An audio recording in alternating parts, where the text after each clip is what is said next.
Hello and welcome to the BeamNG Car Crash channel. Today I will show you how to make a multiple car fall towers. I hope you will enjoy the video and, after you can make your own falling towers. I will not comment my actions during the video so everything will be shown in the video and hopefully should be clear.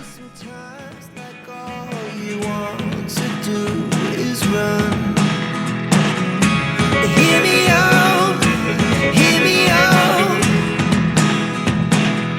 If all the things you never show,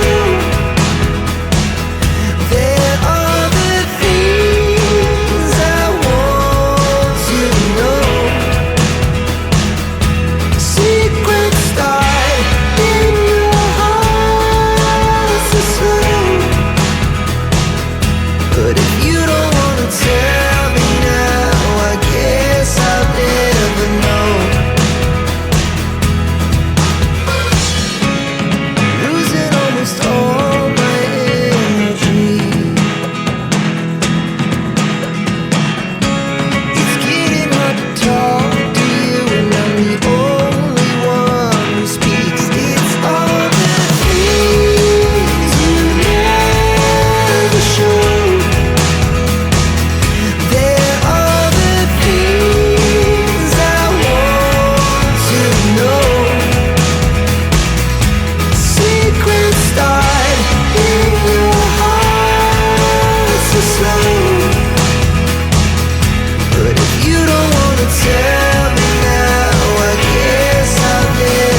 Now let's pause the game and add more fun.